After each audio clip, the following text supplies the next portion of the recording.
Hi, my name is Caroline. I'm the co-founder of LACLIMA, a network of climate change lawyers in Latin America.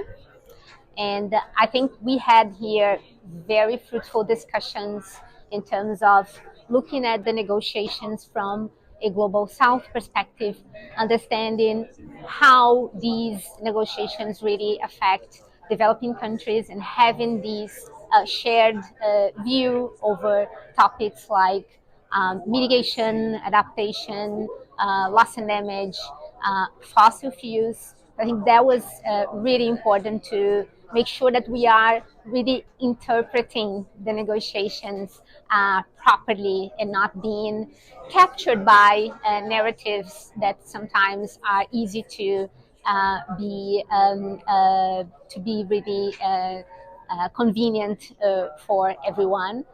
So we had a very interesting discussion on the perspectives around mitigation under the global stocktake and how important this tool is to really improve and enhance implementation of the Paris Agreement. But of course, at the same time, the challenges we have in addressing other important aspects of the negotiations, like the global goal adaptation, which is really delayed at the moment. We need, as developing countries, to see this structure ready at this COP so that developing countries can count on better national adaptation plans and a more structured approach to adaptation collectively under the Paris Agreement. And we discussed the role of fossil fuels and having a sectoral approach to mitigation under the Paris Agreement and this COP, particularly having these on text at this COP and having some more tangible outcomes and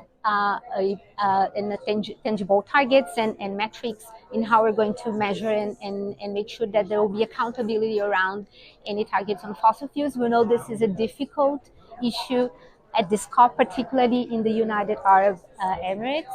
And we know that some developing countries are really relying on fossil fuels production. I think Brazil just seems to be joining the OPEP, like an OPEP plus sort of arrangement, and it's definitely a problem in terms of developing countries' narrative in contributing to phase out fossil fuels, and especially Brazil being a next COP presidency in 2 years.